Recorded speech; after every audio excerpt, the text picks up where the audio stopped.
Dengan berharap Allah SWT mengikhlaskan niat kita teman-teman sekalian dan menjadikan ini sebagai tambahan amal soleh dan semoga menjadi ilmu bermanfaat, maka kita mulai insya Allah. Yang pertama saya akan mulai dulu dengan firman Allah Subhanahu wa taala dalam pembukaan bahasan kita dalam surah Al-Ahzab surah nomor 33 ayat 21. Bagi teman-teman yang mengikuti materi ini bisa melihat aplikasi Al-Quran di handphonenya. Ini landasan awalnya. Kenapa kita membahas tentang Nabi Muhammad SAW? Berikut sifat-sifat masih akan kita bahas insyaallah. Bunyinya a'udzubillahi minasyaitonirrajim. Qad kana lakum fi Rasulillahi uswatun hasanatun liman kana yarjullaha wal yawmal akhir wa dzakarallaha katsira. Sesungguhnya telah ada pada diri Rasulullah Muhammad SAW suri tauladan yang baik bagi kalian, yaitu bagi orang-orang yang mau mengharapkan rahmat Allah. Dia dapat rezeki, dipenuhi kebutuhannya, dimaafkan kesalahannya, diberikan kebahagiaan dunia, diselamatkan, dan juga diberikan kebahagiaan di akhirat. Dan juga yang ingin mendapatkan yang terbaik di hari kiamat, dan dia ingin berzikir atau menyebut Allah dengan zikir yang banyak.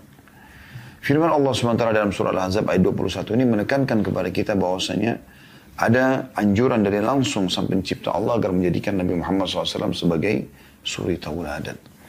Jadi betul-betul memang ini sebagai tolok ukur cara makan, minum, tidur, bergaul, ya, bermuamalah secara umum. Juga termasuk dalam kehidupan sosial, dalam rumah tangga, berinteraksi dengan orang-orang, ini masuk dalam bab muamalah semuanya. Begitu juga dengan hal-hal yang lainnya, seperti peperangan, transaksi jual beli, dan segala macam hal. Semuanya itu masuk dalam anjuran agar mencontohi beliau. Kenapa? Karena Allah sebutkan dalam surah Al-Qalam, surah nomor 68 ayat 4. Semua itu kita dianjurkan, selain beliau utusan Allah, Allah sendiri memuji nabinya. Perhatikan, dan ini menjadi landasan bahasan kita. Surah Al-Qalam, surah nomor 68 ayat 4. A'udzu billahi minasyaitonir rajim. Wa innaka la'ala khuluqin 'azim. Sungguhnya kau Muhammad benar-benar memiliki budi pekerti atau akhlak yang mulia. Jadi memang Allah Subhanahu wa taala yang langsung memuji ciptaannya ini. Dan ini bukan main-main, ya. Andai saja seseorang di antara kita seperti Anda yang ikuti acara dari Zoom misalnya, berada di satu perusahaan, atau teman-teman yang ikuti acara kita live di medsos, Anda ada di satu perusahaan. Bagaimana perasaan Anda pada saat Anda dipuji oleh atasan Anda? Dikumpulin orang-orang, kemudian dikatakan, kalau si fulan ini atau si fulana ini orang yang saya recommended, orang yang baik akhlaknya, orang yang berprestasi di perusahaan, maka saya yakin dia akan bangga. Mungkin menjadi sebuah momentum terindah, ya, dalam hidupnya. Maka bagaimana dengan Nabi Muhammad SAW yang Allah kekalkan dalam Al-Quran, yang akan dibaca oleh miliaran orang-orang beriman sampai menjelang hari kiamat nanti, yaitu wa innaka la'ala khuluqin 'azim. Sesungguhnya kau hai Muhammad memiliki budi pekerti yang baik, ya, akhlak yang sempurna. Juga alasan yang lain teman-teman sekalian, karena memang Nabi Muhammad SAW adalah utusan Allah, ya. Dan kita bisa lihat firman Allah Subhanahu wa taala tentang masalah itu. Jadi suri tauladan ini karena beliau memiliki akhlak yang baik dan juga beliau memang diutus untuk alam semesta. Allah sebutkan dalam surah Al-Anbiya surah nomor 21 ayat 107, A'udzu billahi minasyaitonir rajim. Wa ma arsalnaka illa rahmatan lil alamin. Kami enggak mengutus kau hai Muhammad kecuali sebagai rahmat bagi semesta alam. Semuanya, jin, manusia, tumbuh-tumbuhan, hewan-hewan. Nabi Muhammad SAW bukan hanya sekedar untuk orang-orang Islam, tapi diutus oleh Allah untuk alam semesta ini.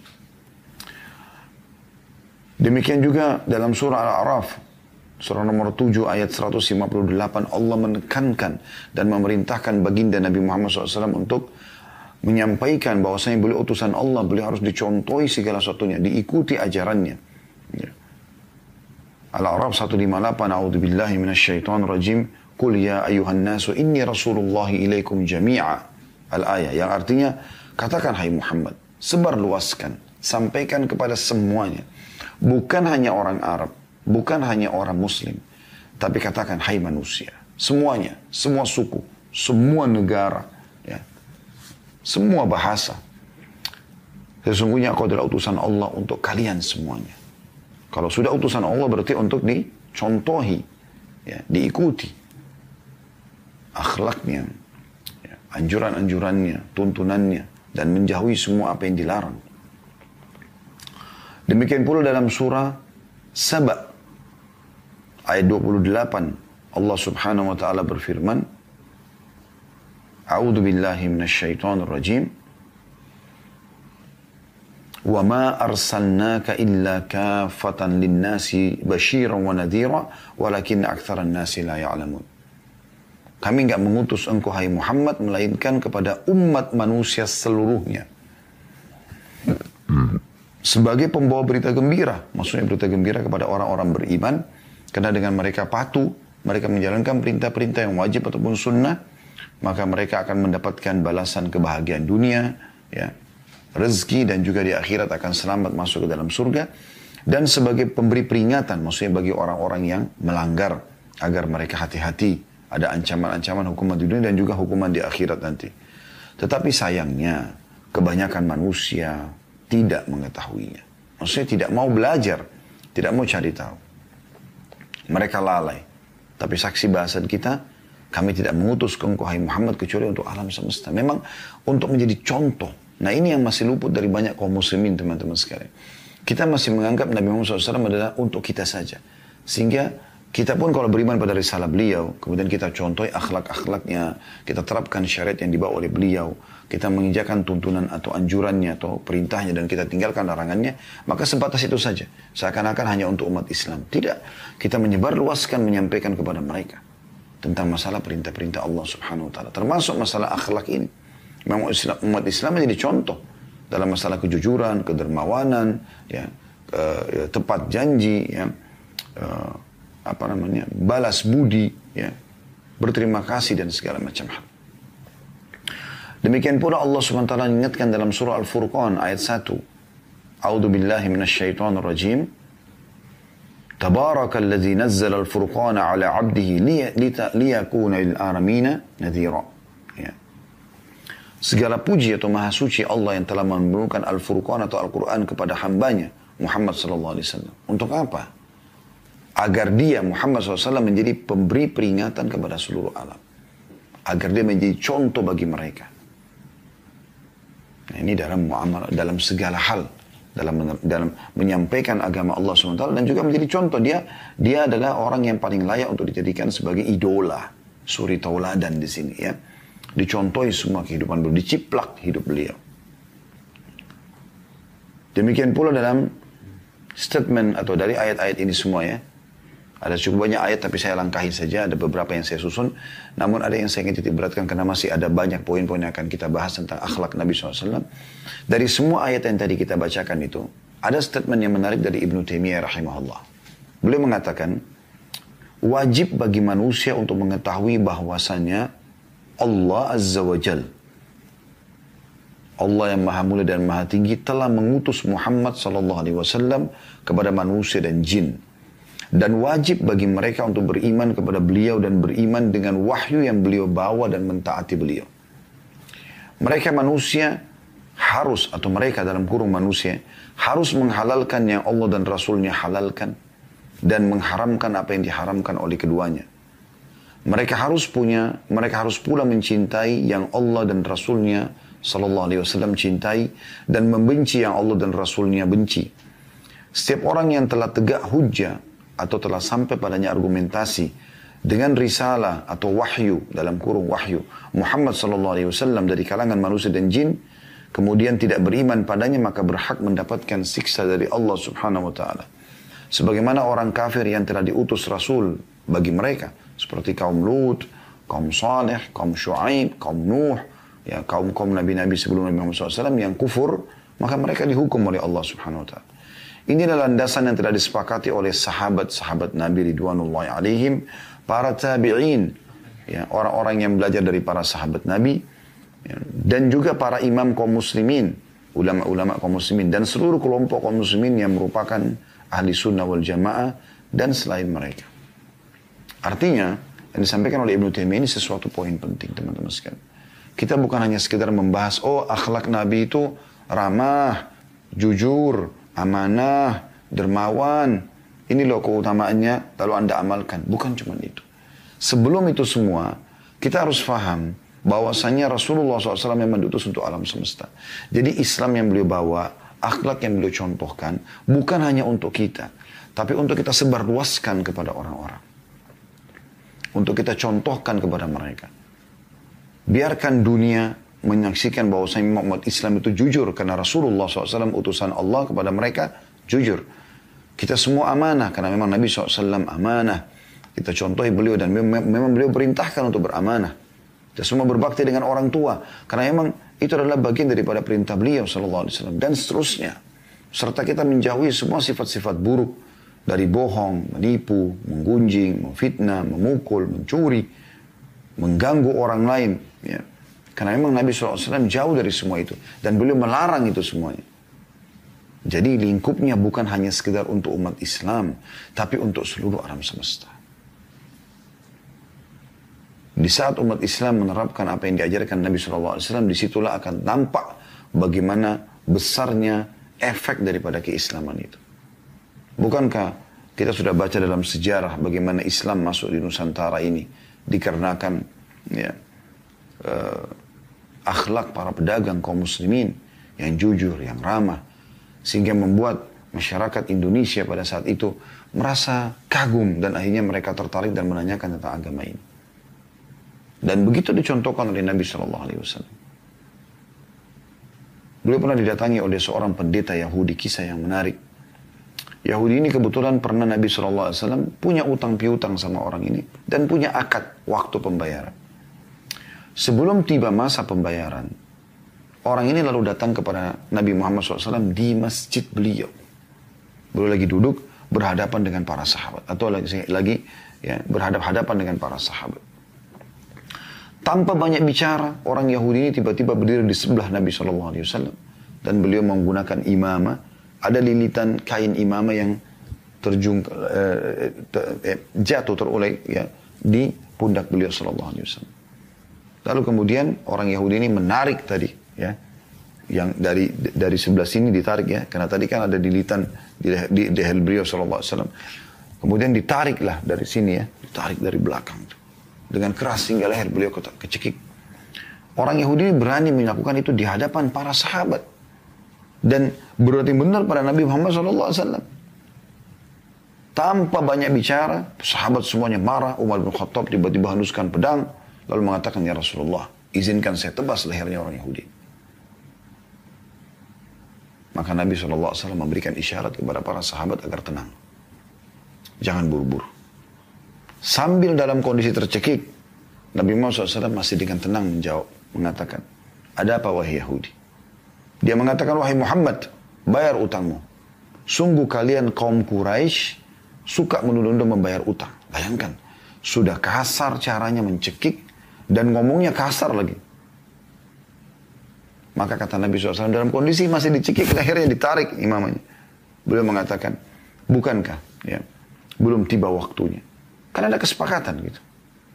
Kata dia tidak, saya mau dibayar sekarang. Maka Nabi Muhammad SAW menunjuk Umar bin Khattab yang ada di hadapannya mengatakan, hai Umar, pergilah ke Baitul Mal, ambilkan utangku, ya, sekian sa' kurma. Sa' itu kayak 2 genggaman telapak tangan orang dewasa. Bayarkan kepada orang ini dan tambah lagi yang senilai dengan itu. Kata Umar, ya Rasulullah, kalau yang awal, hutang Anda. Tapi yang kedua untuk apa kasih ke orang ini? Kata Nabi SAW sebagai hukuman karena kau telah menakut-nakuti dia. Nabi SAW malah mengingatkan Umar agar jangan tergesa-gesa mengambil langkah. Sementara saya ada. Tenang aja. Nabi SAW mampu membunuh orang itu seketika. Karena setiap Nabi-Nabi diberikan kekuatan 10 orang laki-laki. Tapi beliau luar biasa dalam masalah ini. Setelah itu orang Yahudi itu jalan bersama Umar ke Baitul Mal. Umar dengan marah pada orang Yahudi ini. Kemudian beliau, ya, Umar mengumpulkan utang-utang Nabi SAW. Pada saat selesai, dia baru membungkus lagi tambahan daripada nilai ya, yang Nabi SAW perintahkan. Maka Yahudi tersebut mengatakan, tidak usah hai Umar. Kata Umar, itu bukan urusan kamu. Saya diperintahkan oleh Nabi SAW. Dia mengatakan, hai Umar, apa kau tahu siapa saya? Kata Umar, saya tidak mau tahu siapa kamu. Karena Umar sangat jengkel dengan orang ini. Maka dia pun berkata, saya Fulan bin Fulan.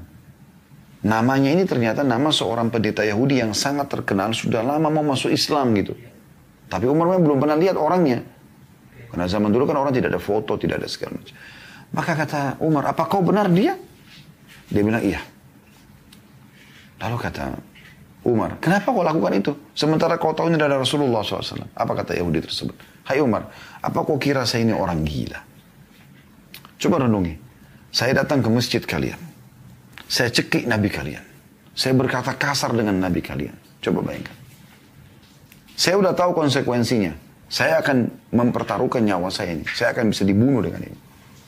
Tapi tentu ada alasan kenapa saya kerjakan itu, Umar. Apa kau tidak mau tahu apa sebabnya? Kata Umar, baik, saya mau tahu apa sebabnya. Karena memang ini buat penasaran gitu. Maka kata Yahudi tersebut apa? Ya. Dia mengatakan, hai Umar, saya telah menemukan semua sifat kenabian pada diri Muhammad SAW yang disebutkan dalam, pada diri Muhammad yang telah disebutkan dalam Taurat. Tinggal satu yang belum saya buktikan. Semua sudah mirip, sudah sama. Tinggal satu, yaitu ghalaba hilmuhu ghadabuh. Kasih sayangnya mengalahkan sifat emosinya. Dan tadi aku lakukan itu untuk itu sebenarnya. Aku bukan mau nagih utang. Aku sudah memang sengaja memancing emosi dia. Dan ternyata dia benar, hai Umar. Dan saya mengucapkan asyhadu an la ilaha illallah wa asyhadu anna Muhammad Rasulullah. Orang Yahudi ini masuk Islam kenapa? Karena akhlak Nabi SAW. Itulah sebabnya kenapa Nabi SAW juga mengatakan dalam hadis-hadis yang sahih, innama bu'ithtu liutammima makarimal akhlak. Aku diutus untuk menyempurnakan akhlak-akhlak yang sempurna. Yang baik. Sudah ada akhlak-akhlak diajarkan oleh Allah SWT kepada para nabi-nabinya. Tapi aku datang untuk menyempurnakan dan mempraktekkan dalam kehidupan sehari-hari. Dan ini untuk seluruh alam semesta. Di dalam hadis yang lain, innama bu'ithtu liutammima salihal akhlaq. Sesungguhnya aku diutus untuk menyempurnakan akhlak-akhlak yang baik. Nah ini luar biasa gitu. Nah ini teman-teman sekalian pembukaan dari apa yang kita sampaikan. Kita akan coba masuk kepada inti bahasan kita, akhlak emas Nabi SAW. Kalau kita mau bicara tentang akhlak Nabi SAW, semuanya emas, semuanya baik. Dan kalau kita ingin bahas ini teman-teman sekalian akan panjang sekali. Anda kalau ingin lebih banyak mendengarkan bagaimana akhlak beliau, Anda bisa ikuti kajian Sirah Nabawi kami. Ya, sudah lengkap insya Allah di playlist YouTube. Ada puluhan serial Anda bisa dengarkan. Ya, satu kali pertemuan mungkin sekitar 2 sampai 2,5 jam gitu. Anda bisa lowongkan mungkin dalam 1 bulan, 2 bulan Anda bisa selesaikan kalau tiap hari Anda dengar. Anda akan terkagum-kagum melihat bagaimana kehidupan sehari-hari Nabi SAW. Bagaimana akhlak beliau. Saya akan mulai teman-teman sekalian dengan kelapangan dada.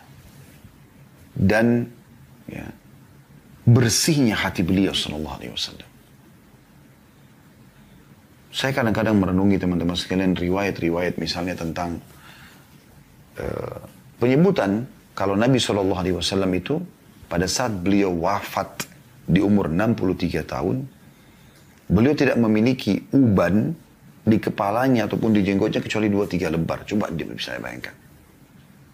Hitam semua di umur 63 tahun. Siapa di waktu kita sekarang umur 63 tahun tidak ada ubannya? Ternyata teman-teman sekalian saya coba telusuri terus kehidupan baginda Nabi SAW. Saya sangat kagum dan saya mengidolakan beliau SAW. Semoga kita semua termasuk itu. Karena emang luar biasa manusia ini. Luar biasa gitu. Buah tidak akan jauh dari pohonnya teman-teman sekalian. Kalau Anda contohin Nabi SAW, Anda tidak akan jauh dengan beliau. Di dunia Anda ikuti penuhin, di akhirat Anda akan bersama beliau SAW. Karena kita ikutin ajarannya gitu. Sebagaimana orang kalau ikutin orang-orang yang jahat, orang fasik, maka dia akan sama dengan orang-orang itu. Ternyata teman-teman sekalian kata kuncinya bersihnya hati beliau. Tidak ada dendam. Tidak ada membalas kejahatan dengan kejahatan. Orang benci beliau, beliau balas dengan kasih sayang. Beliau balas dengan cinta. Beliau tahu orang ini lakukan karena belum tahu. Dan beliau sudah tahu. Bahkan beliau sudah diperlihatkan surga dan neraka. Statement Abdullah bin Mas'ud yang paling menarik dalam masalah ini, beliau mengatakan Allah Azza wa Jal, Allah yang maha tinggi dan maha mulia dan maha tinggi telah melihat hati hamba-hambanya, maka dia pun menemukan hati yang paling bersih adalah hati Muhammad sallallahu alaihi wasallam. Maka dijadikanlah beliau sebagai nabi penutup. Lalu Allah melihat hati setelah Nabi Muhammad SAW yang paling bersih adalah hati para sahabatnya. Maka dijadikanlah mereka para pendamping-pendamping Nabi Muhammad SAW. Ya. Saya tidak tahu teman-teman sekalian, kalau kita hidup di zaman Nabi SAW dulu, kita menjadi orang kafir atau orang munafik ataupun orang beriman. Gak mudah beriman di masa itu. Sekarang saja Al-Quran sudah sempurna, ada terjemahannya, pengajian di mana-mana, para ustadz, para ulama, para dai menyampaikan agama. Masih banyak yang membenci agama, masih banyak yang jauh dari agama. Bagaimana kalau mereka-mereka hidup di fase Mekah? Yang hampir seluruh Mekah ya, itu tempat yang menakutkan, mengecam bagi umat Islam. Serem. Karena siapapun boleh mengganggu umat Islam, siapapun boleh membunuh. Di tengah-tengah jalan ditemukan seperti kasus Sumayyah radhiyallahu anha, wanita pertama mati syahid dalam Islam, suaminya Yasir radhiyallahu anhu, anaknya mereka Ammar yang disiksa. Ya, walaupun ayahnya Yasir dan Sumayyah mati terbunuh, mati syahid di tangan Abu Jahal, Ammar tidak terbunuh tapi disiksa. Ammar di tengah jalan, di pinggir jalan, orang semua menyaksikan. Anda bisa bayangkan orang dipukul, digebukin, berdarah-darah, teriak-teriak. Sumayyah ditusuk perutnya, dilihat. Bilal disiksa di depan, di pelataran padang pasir yang luas yang orang semua bisa lihat, ditaruh batu panas. Ya. Khabbab bin Arad radhiyallahu anhu ditaruh batu-batu panas tajam, diseret sampai dari tulang belakang, di belakang, sebelah tulang belakang di punggung belakang, bagian belakang itu lubang berwarna hitam dan hangus gitu sampai ke tulang ekornya. Dan itu berbekas seumur hidupnya radhiyallahu anhu. Dan sekian banyak sahabat Abdullah bin Mas'ud yang digebuki sampai berdarah-darah depan Ka'bah karena mengaji membaca Al-Quran. Nabi Muhammad SAW sendiri, ya, beliau lagi sholat ditumpahkan kotoran unta di atas kepalanya. Beliau lagi sholat diinjak wajah beliau, ya, batang lehernya diinjak. Sampai beliau mengatakan, saya sampai susah bernafas gitu. Tapi subhanallah, semua itu teman-teman tidak membuat hati Nabi SAW dendam dengan orang manusia. Suci, bersih hatinya. Bersih sekali. Setelah kurang lebih hampir 10 tahun atau pas 10 tahun berdakwah di kota Mekah, ditolak dakwahnya. Dan yang beriman hanya 153 orang, 83 orang ke hijrah ke Ethiopia karena tersiksa di Mekah, sisa 70 orang bersama Nabi SAW di Mekah. Nabi SAW sudah lihat Quraisy kayaknya 10 tahun didakwai setiap hari. Yang ada cuma ejekan, penyihir, penyamun, apalah segala macam. Setiap orang tanya tentang Nabi SAW digebukin. Jadi semua orang Mekah membenci Nabi SAW. Ditanamkan oleh tokoh-tokoh Quraisy masalah itu. Dan orang kalau dari luar bertanya digebukin. Coba Anda bayangkan. Maka Nabi SAW ingin mencari tempat lokasi baru. Pergi cari lokasi baru. Maka yang paling dekat dengan Mekah adalah kota Taif. Beliau pergi ke sana. Setelah tiba di sana, rupanya karena Nabi SAW jalan kaki, Abu Lahab, pamannya, paman kandungnya sendiri, tahu Nabi SAW akan menuju ke kota Taif, maka dia lebih dulu ke sana pakai kuda, nunggangi kuda, sebelum dia sampaikan kepada tokoh-tokoh pemimpin kota Taif, kalau akan datang nanti berapa hari kemudian, ponakan saya sendiri. Itu mengaku Nabi, dia pendusta, dia penyihir, jangan percaya. Maka tentu saja karena ini Abu Lahab tokoh Mekah, tokoh-tokoh Taif juga mendengar itu. Maka yang terjadi adalah pada saat itu, semuanya teman-teman sekalian menolak.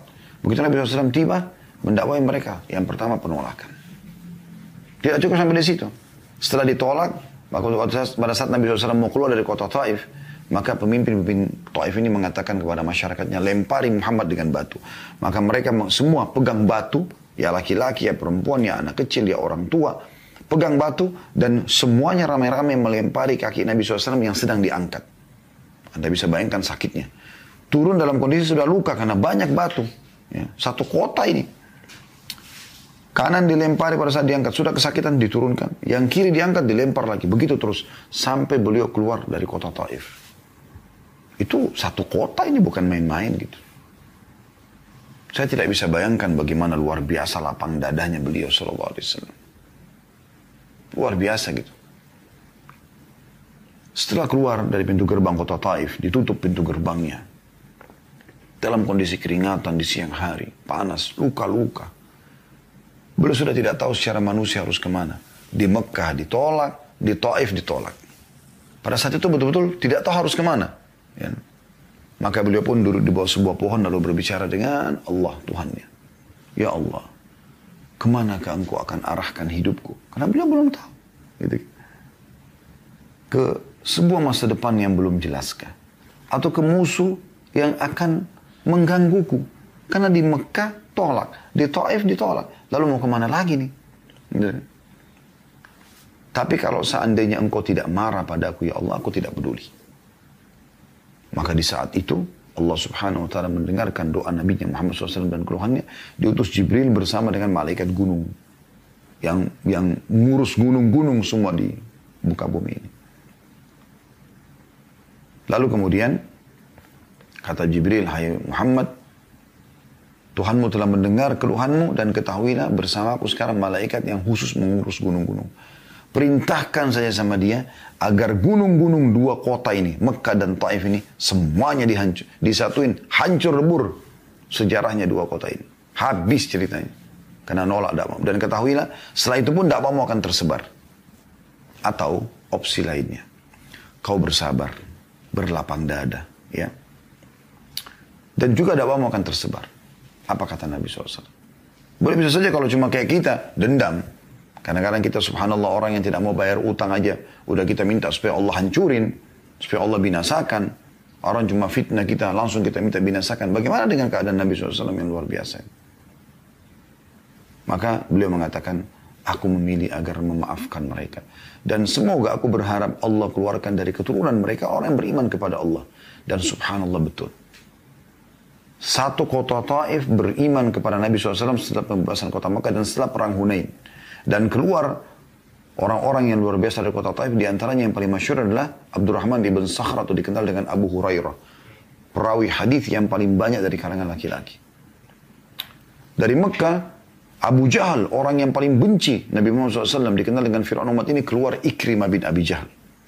Orang yang tadinya kafir, tapi akhirnya beriman setelah pembebasan kota Mekah. Dari Umayyah bin Khalaf, lahir Safwan, benci juga Islam, tapi akhirnya beriman kepada Nabi SAW. Abu Sufyan sendiri, dengan istrinya Hindun yang membenci Islam, bahkan memimpin peperangan Uhud, masuk Islam pembebasan kota Mekah. Dari Al-As bin Wa'il, orang yang sangat membenci Nabi SAW dan Islam, keluar Amr bin As radhiyallahu anhu. Dan terus begitu. Begitu luar biasanya kebersihan hati beliau sallallahu alaihi wasallam. Suka agar orang mendapatkan hidayah. Bukan hanya hancurin saja, binasakan saja. Sekarang teman-teman saya bahasakan. Atau tanyakan diri saya terutama dan kemudian Anda sekalian. Kalau seandainya ada orang berbuat jahat sama kita, lalu kita mengatakan, ada dua opsi. Yang pertama Anda mengatakan, ya Allah binasakan dia. Ya Allah patahkan kakinya, ya Allah puntungkan. Ya Allah ini, ya Allah itu. Adab dia misal. Itu apa? Murni dendam kan? Baik, Allah kabulkan karena anda tertolimi. Selesai. Apa yang Anda dapatkan? Nggak ada. Binasanya orang itu saja. Itu opsi. Anda punya hak untuk itu. Dan Anda mustajab doa karena Anda tertolimi. Tapi opsi yang kedua, coba Anda pikirkan baik-baik. Ini yang sedang menjadi poin sifat pertama Nabi SAW yang sangat emas, yaitu lapang dada. Ya. Bersih hatinya, sallallahu alaihi wasallam. Tidak mau beliau nodai hatinya dengan hal-hal yang buruk. Walaupun orang lain melakukannya. Tidak harus ghibah dibalas ghibah, fitnah dibalas fitnah. Ya. Kejahatan dibalas dengan kejahatan. Tapi Nabi SAW mendahulukan kasih sayangnya. Mendahulukan lapang dadanya. Dengan semua perbuatan-perbuatan kejahatan orang-orang Quraisy itu, Nabi SAW masih mendahulukan lapang dadanya. Kita hubungkan ini dengan sifat yang kedua, yaitu pemaaf. Tentu ini umum, pemaaf. Tapi Nabi SAW ini luar biasa pemaafannya. Tadi diantaranya adalah kasus Mekah dan Taif yang Nabi SAW tidak mau hancurkan. Tapi ada juga yang masuk dalam masalah pemaafan ini. Tentu tadi itu lapang dada ya. Ini pemaafan ini seperti kasus pada saat ya, pembebasan kota Mekah. Beliau luar biasa di dalam masalah ini. Ya. Waktu beliau akan masuk ke kota Mekah, beliau menyampaikan kepada pasukannya tidak boleh ada yang membunuh. Tidak boleh ada pertumpahan darah. Kecuali 10 orang. 10 orang ini boleh dibunuh. Dimanapun ditemukan. Yang pertama Ikrimah bin Abi Jahal. Karena ini memang bersama dengan ayahnya membenci Islam. Abu Jahal, anaknya Abu Jahal. Tapi nanti dia masuk Islam ini orang. Ya. Ini yang kita masukkan dalam masalah pemaafan. Dan dia termasuk yang ikut serta dalam pencorengan kesepakatan Hudaybiyah. Jadi ada kesepakatan Hudaybiyah teman-teman sekalian. Kesepakatan agar umat Islam tidak berperang sama Quraisy 10 tahun. Dan pada saat itu masuk dalam sekutu Quraisy, suku Bakar, dan masuk dalam sekutu Muslimin, suku Khuza'ah. Nah, dua suku ini, suku Bakar sama suku Khuza'ah, dari dulu perang-perangan terus nih. Pada saat terjadi kesepakatan Hudaybiyah, maka dua-duanya, ikut dalam kesepakatan itu. Berarti dua-dua juga ikut damai gitu. Ternyata, pada saat suku Khuza'ah lagi di Mekah, sebagian mereka, suku Bakar berkhianat, intinya memerangi mereka dan terbunuhlah kurang lebih 20-23 orang dari suku Khuza'ah, dan termasuk yang ikut serta adalah Ikrimah bin Abi Jahal dalam pengkhianatan itu. Tapi apa yang terjadi teman-teman sekalian? Ikrimah pada saat pembebasan kota Mekah, pasukan muslimin sudah masuk, ya. Lari dia ke Jeddah, kota Jeddah sekarang ya. Kemudian naik kapal ingin ke Ethiopia. Di tengah lautan subhanallah, Allah datangkan dengan hikmahnya badai, ombak keras menghantam kapal tersebut sehingga goyang dengan keras. Dan di sekitar dia banyak sekali orang-orang yang menyembah berhala seperti dia. Bawa patung-patung kecil Tuhannya. Wahai Tuhan, selamatkan kami. Makin keras ombak badai, maka makin kacau pikiran orang-orang tersebut. Dan akhirnya mereka membuang patung-patung yang mereka anggap Tuhan itu, lalu mereka mengangkat tangan ke langit sambil berdoa kepada Allah. Kata Ikrimah apa? Ya, sungguh inilah yang didakwakan oleh Muhammad. Ternyata patung-patung ini tidak ada manfaatnya sama sekali. Dia pun kembali ke Mekah lalu dia masuk Islam. Tapi bagaimana Nabi SAW menerima Ikrimah ya, sebagai sifat pemahaman beliau. Padahal ini orang yang sudah halal darahnya harus dibunuh pada saat itu. Dan dia sudah melarikan diri di Mekah. Dia kembali sendiri untuk masuk Islam. Sampai Ikrimah terharu. Dia pun langsung mengatakan, wahai Rasulullah. Sambil menangis dia mengatakan, saya akan berinfak sejumlah yang pernah saya infakkan untuk memerangi anda dan kaum muslimin. Dan setiap kali baca Al-Quran, karena dia ngerti dalam bahasa dia, dalam bahasa Quraisy dalam Al-Quran. Bahasa Arab Fusha. Bahasa Arab yang asli gitu. Dia menangis, dia mengatakan, inilah perkataan Tuhanku yang selama ini aku lalaikan. Dan Ikrimah akhirnya mati syahid dalam salah satu peperangan setelah meninggalnya Nabi SAW. Coba anda bayangkan. Kalau Nabi SAW tidak maafkan pada saat itu, penggal lehernya, selesai. Begitu juga dengan Hindun binti Utbah. Ini istrinya Abu Sufyan. Abu Sufyan sudah masuk Islam sebelum pembebasan kota Mekah. Malamnya, besok pembebasan kota Mekah. Hindun ini tetap benci. Hindun ini yang sempat ya menyuruh Wahsy untuk membunuh Hamzah. Dan dia dengan Wahsy dua-duanya termasuk orang yang wajib untuk dibunuh dari 10 orang itu. Tapi apa yang terjadi teman-teman sekalian? Hindun menyembunyikan dirinya pada saat Mekah sudah takluk di tangan kaum muslimin. Pasukan muslimin 10.000 orang menyebar di seluruh Mekah. Dan pada saat itu yang boleh selamat, ya tidak kena hukuman, hanya yang masuk ke Masjidil Haram atau berada di rumah Abu Sufyan. Abu Sufyan suka kedudukan lagi diberikan ini. Ya, siapa yang masuk ke rumahnya maka aman. Dan siapa yang menutup pintunya, tidak berkeliaran di jalan, maka dia juga akan aman. Ditemukan di jalan berarti jadi tawanan kaum muslimin. Hindun ini bingung dia. Karena dia tahu dia menyebabkan Hamzah terbunuh. Nabi SAW sangat terpukul pada saat pamannya terbunuh. Kata Umar bin Khattab, saya tidak pernah melihat Nabi SAW menangis terisak-isak seperti dahsyatnya pada saat melihat jenazahnya Hamzah yang dimutilasi, hidungnya dipotong, dadanya dibelah, jantungnya dicopot, gitu. Itu luar biasa gitu. Maka Hindun ini pakai cadar tutup mukanya dengan rapat, lalu nyelip-nyelip di antara wanita-wanita Mekah. Dan dia menemukan ada di satu tenda gitu. Nabi SAW sedang membaiat wanita-wanita Mekah yang masuk Islam gitu. Dia pun nyelip ke situ gitu. Masuk di situ. Maka Nabi SAW mengatakan, saya membaiat kalian, ambil janji setia. Tidak boleh membunuh anak kalian, tidak boleh berzina, tidak boleh ini, tidak boleh. Waktu disebutkan tidak boleh berzina, Hindun nyeletuk. Mengatakan, ya Rasulullah. Gitu kan. Padahal ini wanita sangat benci Islamnya. Dia mengatakan, ya Rasulullah, apakah wanita bebas itu bisa berzina? Karena mereka di Mekah, perzinahan ada. Tetapi wanita bebas selain budak nggak akan berzina. Mustahil gitu. Dalam tradisi mereka. Nabi SAW tahu suara. Nabi mengatakan Hindun. Langsung Hindun mengatakan apa? Asyhadu an la ilaha illallah. Wa asyhadu anna Muhammad Rasulullah. Syahadat langsung. Dia tahu itu keselamatannya. Apa yang terjadi teman-teman? Apakah Nabi bilang kau bohong? Nggak mungkin. Ini yang bunuh paman saya. Bunuh saja. Dan seterusnya. Nabi SAW senyum. Karena Nabi tahu dia sudah mengucapkan kalimat yang karena itulah Nabi SAW diutus. Dan itu keselamatan.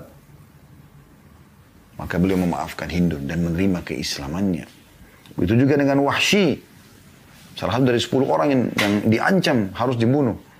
Dia melarikan diri dari Mekah. Akhirnya dia masuk Islam setelah itu. Dan Nabi SAW terima keislamannya. Yang keempat ada Abdullah bin Sa'ad bin Abi Syarh. Ya. Ini orang penulis sepupunya Utsman bin Affan. Dia ya masuk Islam, pura-pura masuk Islam, datang ke Madinah, kemudian apa? Dia menjadi penulis wahyu karena dia bisa menulis. Sampai dia sudah banyak nulis wahyu, ya, ayat-ayat Al-Quran yang turun, kemudian dia tiba-tiba pulang ke Mekah dan dia menyatakan murtad dari Islam. Murtad dari Islam. Bayangkan. Dan dia mengatakan semua yang Muhammad tulis itu yang saya tulis semuanya saya palsukan. Tapi Nabi SAW punya wahyu. Nabi SAW mengatakan demi Allah dia telah dusta. Ini juga salah satu yang wajib dibunuh pada saat pasukan masuk dari 10 orang itu. Tapi terakhir Utsman bin Affan mencari sepupunya ini dan menemukan dia di rumahnya. Lalu membawanya di hadapan Nabi SAW dan meminta agar Nabi memaafkannya. Dan Nabi SAW memaafkan. Akhirnya masuk Islam lagi. Yang kelima Safwan bin Umayyah bin Khalaf. Umayyah bin Khalaf ini pimpinan Quraisy sama dengan Abu Jahal yang meninggal di Badr, yang benci sekali dengan Islam gitu. Umayyah bin Khalaf ini majikannya Bilal, ya. Anaknya namanya Safwan. Juga sama, ini ikut dengan Ikrimah dalam pengkhianatan, tadi pembunuhan beberapa orang suku Khuza'ah gitu kan. Tapi akhirnya dia pun ya minta maaf dan masuk Islam dan Nabi SAW terima. Ya. Begitu juga dengan Muqais atau Mikyas bin Subabah. Sama juga yang orang ini. Adiknya bernama Qais masuk Islam dan terbunuh secara tidak sengaja di Uhud oleh muslimin. Karena pasukan muslimin pada saat itu kacau. Maka Muqais pura-pura masuk Islam, lalu menuntut denda kematian adiknya. Dia syahadat, kemudian dia mengatakan, ya Rasulullah, adik saya dibunuh oleh kaum muslimin waktu dia. Saya minta dibayar. Setelah dia terima dendanya, lalu dia membunuh pembunuh adiknya, kemudian dia kembali ke Mekah dan mengiklankan kemurtadannya. Ya. Namun orang ini sempat dibunuh. Ada 2 orang dari 10 ini yang terbunuh ya. Ini Muqais atau Mikyas, ya. Dan satu lagi, ya, itu adalah Abdullah bin Khattal. Ya, ini dibunuh oleh sahabat. Salah satu yang membunuh mereka adalah Zubair bin Awam. Ya, jadi kita sudah sebutkan kurang lebih 7 nama ya. Ikrimah bin Abi Jahal, Hindun binti Utbah, Wahsy, ya, bin Harb, kemudian Abdullah bin Sa'ad bin Abi Syarh, penulis wahyu 4, Safwan bin Umayyah 5, gitu kan. Kemudian Muqais atau Mikyas 6, dan Abdullah bin Khattal yang ke-7. Dan Mikyas ini atau Muqais dan Abdullah yang terbunuh 2 orang ini. Kemudian ada juga penyair yang suka menghina Nabi SAW, ini nama yang ke-8, Ka'ab bin Zuhair bin Abi Zulmah Al-Muzani. Tapi ini dia masuk Islam lalu dia menyatakan maaf ya Rasulullah. Nabi SAW terima maafnya. Yang ke-9 Habbar bin Aswad bin Muttalib. Ia yang menghadang Zainab anak Nabi SAW saat akan hijrah ke Madinah hingga keguguran gitu. Namun dia masuk Islam. Jadi dia penyebab tergugurkannya kandungannya Zainab. Nah, dia pukul, dia segala macam, dia kejar. Akhirnya cucu Nabi SAW keguguran. Mati. Tapi masuk Islam minta maaf. Nabi SAW maafkan. Yang ke-10 Huwairith bin Nuqaiz. Ya. Dia mencelakakan Fatimah dan Ummu Kalsum radhiyallahu anhuma dari atas untanya Abbas. Ya. Tapi orang ini maaf, ada 3 orang dari 10 ya. Ini Huwairith termasuk terbunuh. Dan ini dibunuh oleh Ali bin Abi Thalib dari 10 orang ini. Tapi saksi bahasan kita ada 7 orang yang dimaafkan oleh Nabi SAW. Dan pada saat Nabi SAW masuk ke Mekah, teman-teman sekalian, ini luar biasa ya. Pada saat beliau masuk ke dalam Mekah, ya, sempat Sa'ad bin Ubadah ini pimpinan orang Ansar. Waktu pasukan sudah mau masuk ke Mekah. Saat ini tahu benar ini bagaimana kejahatan Quraisy pada Nabi SAW, pada kaum muslimin. Bagaimana mereka pergi berperang dengan muslimin di Badr. Bagaimana mereka mengepung Madinah di Uhud di tahun 3 Hijriah. Dan kemudian di tahun 5 dengan perang Khandak atau pasukan Ahzab. Banyak sekali sikap-sikap buruk dari Quraisy pada saat itu ya. Maka dia mengatakan dengan mengeraskan suaranya. Dia kepala suku ini. Dari orang Ansar. Ya. Dari suku Khazraj ya. Karena Ansar 2 Aus dan Khazraj. Maka dia mengatakan, hari ini hari pembantaian. Hari ini Allah akan hinakan Quraisy. Dan pada saat itu dia pegang bendera. Perang. Dia pimpinan diangkat oleh Nabi SAW. Maka Nabi SAW langsung pada saat itu mengatakan, saat telah berdusta. Dalam statement ini, hari ini adalah hari pemaafan dan kemuliaan. Hari ini adalah hari kemuliaan Quraisy. Lalu Nabi SAW menyuruh tarik bendera dari Sa'ad dan diberikan kepada anaknya yang bernama Qais. Ya. Karena di sini dia kepemimpinan suku. Kalau dia keluarkan statement ini, maka sukunya yang jumlahnya ribuan orang bisa membantai Mekah pada saat itu. Padahal Nabi SAW tidak mau itu. Itu luar biasa gitu. Ya. Kemudian bagaimana waktu Nabi SAW juga kumpulkan orang-orang Quraisy di Mekah. Kemudian berkata pada mereka, wahai Quraisy, ya, kira-kira apa yang akan aku lakukan pada kalian? Apa yang aku lakukan pada kalian? Maka orang-orang Quraisy mengatakan, hai Muhammad, engkau adalah anak paman kami, maksudnya keluarga kami segala macam gitu kan. Sekarang pasukan sudah menguasai Mekah, tinggal terjadi pembantaian massal nih gitu. Maka kata mereka, engkau adalah orang yang baik, hai Muhammad. Mereka sudah tahu ini, tinggal Nabi suruh bunuh, pembantaian massal nih. Dan umum itu, sudah umum. Kalau pasukan sudah berhasil menguasai satu tempat, apalagi tempat itu dasarnya berisi orang-orang yang membenci pemimpin yang sedang menguasai wilayah tersebut, yang sudah masuk dengan kekuatan militer, pasti akan terjadi pembantaian. Apa kata Nabi SAW? Seluruh tradisi jahiliyah, riba, membunuh anak perempuan, makan bangkai, sembah berhala, di bawah kakiku. Gak boleh lagi ada. Gak boleh ada lagi. Gitu kan. Dan ketahuilah hai Quraisy, pergilah kalian semua bebas. Gak ada satupun yang dibunuh. Dan tidak ada yang menjadi harta rampasan perang. Rumah mereka semua. Sampai Nabi SAW tinggal dalam kemah pada saat itu 19 hari. Bayangkan teman-teman sekalian. Abbas paman beliau mengatakan, ya Rasulullah, tidakkah anda ke rumah anda? Tidakkah anda ke rumah anda gitu? Kata Nabi SAW, apa yang ditinggalkan oleh Ma'qil? Ma'qil ini sepupu beliau, saudaranya Ali bin Abi Thalib, yang tidak masuk Islam. Pada saat Nabi SAW hijrah ke Madinah, maka dia menjual rumah Nabi SAW. Padahal dia sekarang masuk dengan kekuatan, dia bisa mengambil itu sebagai harta rampasan perang rumahnya Khadijah radhiyallahu anha. Tapi Nabi SAW tidak lakukan itu. Demikian pula terjadi sebuah kasus pada saat itu, setelah Nabi SAW memberikan kesempatan siapa yang masuk Islam silakan. Yang tidak mau masuk Islam, punya kesempatan 4 bulan pada saat itu. Kalau dalam 4 bulan tidak masuk Islam, keluar dari kota Mekah gitu. Diberikan kesempatan. Ada satu orang namanya Fudalah. Fudalah ini, dia pura-pura masuk Islam. Dia syahadat di hadapan Nabi SAW gitu. Dia syahadat, dia coba ucapkan. Kemudian dia tunjukkan kalau dia coba belajar Islam. Tapi Nabi SAW sudah tahu. Nabi SAW punya wahyu gitu. Dia menyembunyikan pedang atau sebuah pisau kecil yang dia ingin mendekat dengan Nabi SAW lalu kemudian membunuh Nabi SAW. Maka Nabi SAW pada saat lihat dia lalu mengatakan, apa yang sedang engkau pikirkan dalam dirimu, hai Fudalah? Kata dia, beribadah dan istighfar ya Rasulullah. Dia bohong gitu. Kata Nabi SAW, kalau begitu istighfarlah wahai Fudalah. Maka Fudalah mengatakan astagfirullah. Nabi SAW mengatakan beristighfarlah wahai Fudalah. Lebih tulus lagi. Fudalah beristighfar. Lalu Nabi SAW meletakkan telapak tangan beliau yang mulia di dada Fudalah. Lalu mendoakan gitu. Ya. Maka pada saat itu, pada saat tangan Nabi SAW taruh di dada Fudalah, ya, maka Fudalah menceritakan, mengatakan tiba-tiba pisau dari tanganku lepas. Lalu dia mengatakan, demi Allah, tidak ada orang yang paling aku benci sebelum Nabi Muhammad SAW meletakkan telapak tangan pada dadaku melebihi dirinya. Dan setelah Nabi SAW meletakkan telapak tangan tersebut, maka dia menjadi orang yang paling aku cintai. Begitu luar biasanya, baginda Nabi SAW menjadikan sifat ini sebagai sifatnya. Ya, berapa banyak di antara kita kaum muslimin yang tidak belajar dari masalah ini. Yang ketiga, jujur dan amanah. Ya.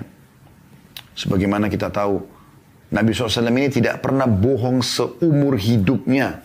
Seumur hidupnya. Tidak pernah sekalipun bohong. Coba Anda bayangkan. Bagaimana itu? Siapa dari mereka yang tidak pernah berbohong sekalipun, teman-teman sekalian? Walaupun bercanda gitu. Bahkan mungkin kita sudah tahu dalilnya tentang jujur, tapi masih ada saja orang bohong gitu. Sampai dapat julukan Al-Amin di Mekah. Orang yang paling terpercaya. Dapat julukan yang lain juga As-Sadiqul Amin. Orang yang paling jujur dan paling terpercaya. Anda mungkin pernah dengar kisah bagaimana orang Quraisy ribut ya karena ingin siapa yang akan meletakkan Hajar Aswad setelah mereka renovasi Ka'bah pada saat itu mau rubuh, mereka renovasi, Hajar Aswad dicopot dulu. Kemudian mereka pada saat meletakkan, hampir seluruh suku Quraisy ribut nih, mau saling bunuh-membunuh. Datanglah suku Adi, sukunya Umar bin Khattab, potong seekor domba, tuangkan darahnya dalam sebuah wadah gitu. Kemudian mereka celupin tangan mereka, lalu mereka angkat mengatakan, siapa yang meletakkan Hajar Aswad selain kami, maka terjadi pertumpahan darah. Datang suku ini, datang suku itu, hampir semua suku Quraisy lakukan hal yang sama. Hampir terjadi pertumpahan darah. Maka akhirnya ditengahilah mereka pada saat itu oleh seseorang yang sudah dianggap tua pada saat itu dari orang-orang Arab. Maka dia mengatakan, begini saja. Bagaimana kalau kita memberikan keputusan ini pada orang yang pertama setelah kita sepakat yang masuk dari pintu Bani Syaibah. Ada pintu gerbangnya Mekah, dikenal dengan pintu Bani Syaibah. Yang pertama masuk dari pintu itu, ya, kita tunjuk dia jadi penengah di antara kita. Maka mereka semua sepakat, oke, baik. Tapi ini senyap, tidak ada yang tahu. Waktu itu pintu terbuka lebar dan belum ada orang masuk sama sekali. Tiba-tiba teman-teman sekalian terjadi sebuah kejadian yang luar biasa. Yang muncul Nabi Muhammad SAW sendirian. Serentak orang Quraisy semua mengatakan, Anda bisa baca dalam buku-buku sirah, buku sejarah Nabi. Semua serentak mengatakan, As-Sadiqul Amin, As-Sadiqul Amin radina. Orang yang paling jujur dan terpercaya, orang yang paling jujur dan percaya, kami ridho. Maka jadilah Nabi SAW penengah pada saat itu. Jadi pengakuan satu kota Mekah, dia adalah orang yang luar biasa. Waktu beliau ingin menyampaikan agama ini, beliau naik ke atas bukit Abi Kubais namanya, tempat untuk ngiklanin sesuatu di Mekah. Beliau naik di sana lalu beliau teriak dengan suara keras, wahai Quraisy, kalau seandainya, orang Quraisy sudah kumpul semua lalu beliau mengatakan, kalau seandainya saya mengatakan di belakang bukit Mekah ini ada pasukan besar yang akan menyerang Mekah, apakah kalian percaya padaku? Apa kata orang-orang Quraisy? Tentu saja. Apa jawaban mereka? Karena kami belum pernah menemukan engkau bohong sekalipun. Sekali aja nggak pernah. Maka kata Nabi SAW, ketahuilah aku adalah utusan Allah, di antara kedua tanganku ada siksa Allah. Artinya kalau kalian tidak menolak, kalian akan disiksa oleh Allah. Tapi pengakuan orang-orang Quraisy luar biasa. Dan ini panjang kalau kita ingin bahas ya. Kita melihat keterbatasan waktu, maka kita ringkaskan. Yang keempat, teman-teman sekalian, adalah pemberani. Nabi SAW itu pemberani. Luar biasa. Pernah terjadi satu kali di kota Mekah, ya, ada As bin Wa'il ya, itu ayahnya Amr bin As buat kezaliman. Jadi orang-orang yang datang ke Mekah dulu bawa dagangan segala macam. Kadang-kadang toko-toko Quraisy ini ngambil dagangan mereka baru sengaja nggak dibayar.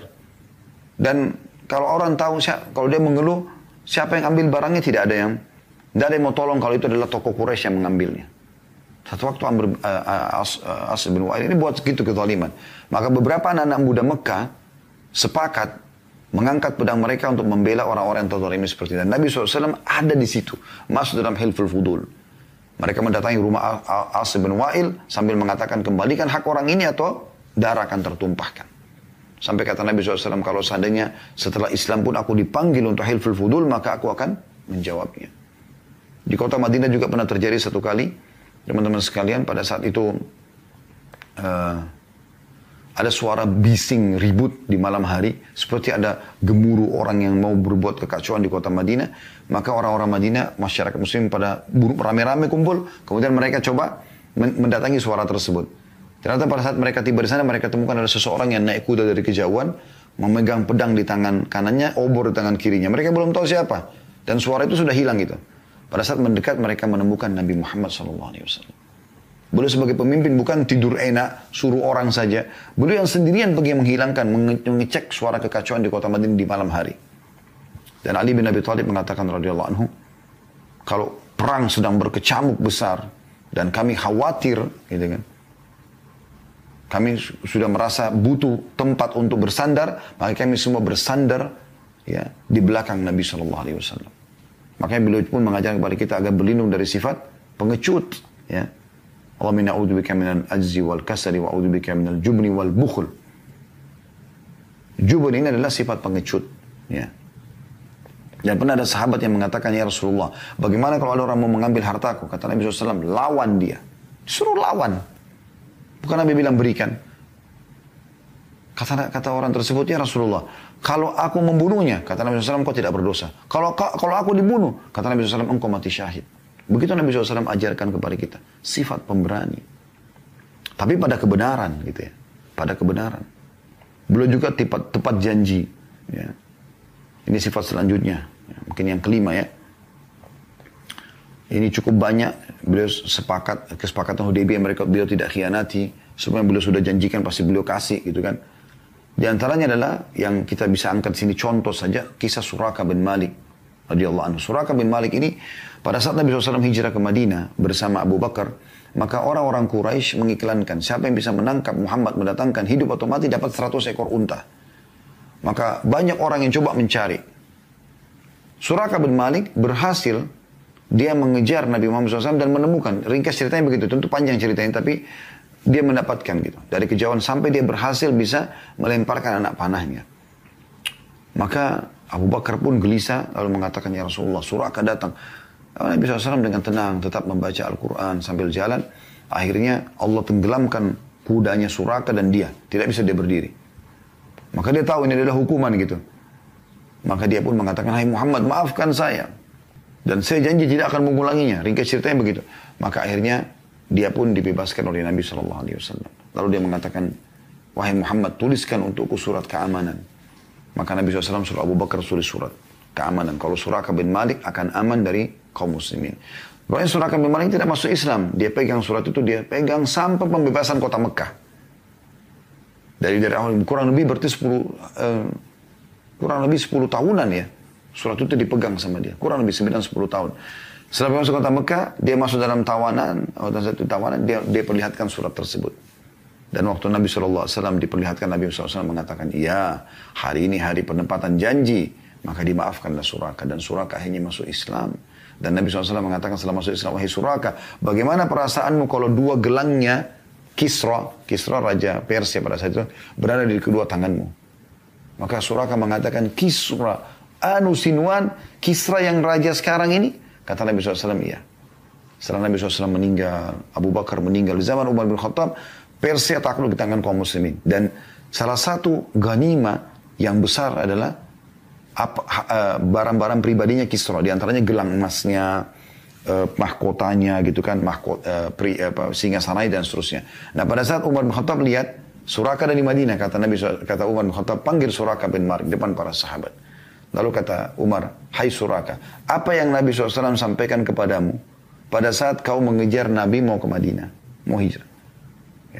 Maaf tadi saya bilang ini setelah masuk Islam Nabi SAW bilang. Tidak, dia sebelum masuk Islam Nabi sudah janjikan mengatakan, hai Suraka, bagaimana perasaanmu pada saat dua gelang Kisra dari tanganmu? dia mengatakan, kekasihku Rasulullah SAW, kata Suraka setelah masuk Islam di zaman Nabi SAW di akhir hidupnya, dan di zaman Umar dia mengatakan, kekasihku Rasulullah SAW telah bersabda, mengatakan, wahai Suraka, bagaimana perasaanmu pada saat di kedua tanganmu ada gelangnya Kisra? Maka kata Umar, ini kedua gelang Kisra, pakailah dan keliling Madinah, iklankan hadis Nabi itu. Jadi luar biasa gitu. Ya. Ini tepat janji Nabi SAW. Begitu juga dengan kasih sayang beliau SAW, sangat luar biasa, berkasih sayang. Ya. Nabi SAW mendahulukan kasih sayangnya, baik untuk umatnya, apalagi kalau kita bicara tentang keluarganya. Kalau kita bicara lingkup keluarga. Sampai Anas bin Malik mengatakan, aku 10 tahun jadi pembantu di rumah Nabi SAW. Dari umur 9 tahun sampai 19 tahun. Belum pernah aku temukan Nabi SAW berkata kasar ataupun memukul, baik pembantunya ataupun para istrinya. Sampai pernah Anas bin Malik mengatakan, aku pernah disuruh oleh Nabi SAW dalam untuk mengerjakan satu perbuatan. Pada saat aku, waktu itu masih kecil, sekitar umur 9-10 tahun, dia bilang, saya pada saat keluar dari rumah Nabi SAW, saya temukan ada ya anak-anak yang sebaya dengan saya sedang bermain-main di halaman masjid. Gitu. Maka saya pun ikut bermain-main sama mereka, lupa. Lalu tiba-tiba saya dengar di belakang saya mengatakan, wahai Anas, wahai Unais. Unais ini panggilan sayang, kalau Anas dipanggil Unais. Ya. Tidakkah kau selesaikan hajatku dulu baru kemudian kau bermain? Jadi beliau tidak marah dengan pembantunya, tapi beliau malah mengatakan sambil bercanda, selesaikan dulu hajat baru kau pergi bermain. Begitu luar biasanya. Begitu juga dengan para ummahatil mukminin. Beliau mendidik dengan cara yang baik. Beliau kasih sayang walaupun lagi terbawa kecemburuan istri-istri atau salah satu istri seperti Aisyah cemburu misalnya pada istri yang lain. Beliau dengan sangat tenang pada saat Aisyah menepis piring ya Ummu Salamah yang dikirim kurma pada saat itu. Karena cemburu maka dia tepis. Nabi SAW cuma mengatakan pada pembantu Ummu Salamah, pungutlah karena ibumu lagi cemburu gitu. Beliau memang kadang-kadang tegas, memang tegas pada istrinya. Beliau tidak kasar. Kalau ada sesuatu yang beliau tegas. Pada saat Hafsah minta dinaikkan nafkah, Nabi SAW tegas dengan para umat mukminin. Beliau memboikot mereka 1 bulan. Nabi SAW tidak. Beliau SAW tidak menemui mereka. Karena bersumpah sama Allah itu. Sampai turun firman Allah SWT memberikan pilihan pada umat mukminin kalau mau lanjutin. Jadi istri Nabi maka terima nafkah yang sudah ditentukan oleh Allah dan Rasulnya. Kalau tidak, maka berarti akan ya, diceraikan dan diberikan apa saja yang mereka inginkan dari urusan itu. Tapi tidak dapat apa-apa di akhirat nanti. Dan sekian banyak teman-teman sekalian yang kita bisa ambil pelajaran dari kehidupan baginda Nabi SAW. Ini sebagian sifat emas Nabi SAW.